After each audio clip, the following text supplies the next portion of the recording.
హైదరాబాద్ వాసులకు హెచ్చరిక. జలమండలి హైదరాబాద్ వాసులకు తీవ్ర హెచ్చరికను జారీ చేసింది. నీటి వృధాను అరికట్టడం కోసం ప్రత్యేక చట్టాన్ని అమలు చేస్తున్న జలమండలి ప్రజలు ఆ విషయాన్ని మర్చిపోవద్దని హెచ్చరించింది.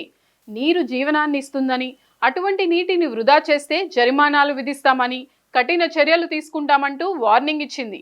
జలమండలి హైదరాబాద్లో 1,30,00,000 మందికి తాగునీటిని సరఫరా చేస్తుంది.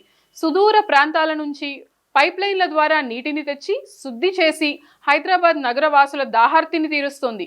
గోదావరి జలాలకు ఎల్లంపల్లి నుంచి 160 కిలోమీటర్లు, కృష్ణా జలాలకు నాగార్జున సాగర్ నుంచి 150 కిలోమీటర్ల పైప్లైన్లు వేసి నీటిని నగరవాసులకు చేరుస్తుంది. పంపింగ్, శుద్ధి, పంపిణీకి అయ్యే వ్యయం కారణంగా ప్రతి 1000 లీటర్ల నీటికి 40 రూపాయల ఖర్చు అవుతుంది. ఇంత ఖర్చుతో నీటిని అందిస్తుంటే అటువంటి రక్షిత మంచినీటిని చాలా మంది వృధా చేసేస్తున్నారు. వాటర్ ట్యాంకులు నిండిన తర్వాత నీళ్లను బయటికి వదిలేయడం, అనవసరమైన వాటికి నీటిని వినియోగించడం చేస్తున్నారు. సంపులు నిండిన తర్వాత రోడ్లపైకి నీటిని వదిలేసి నీరు దుర్వినియోగానికి పాల్పడుతున్న వారిని వదిలిపెట్టమని జలమండలి వార్నింగ్ ఇస్తుంది. నీటి దుర్వినియోగాన్ని అరికట్టడం కోసం జరిమానా విధించే చట్టం అమలులో ఉందని జలమండలి పేర్కొంది.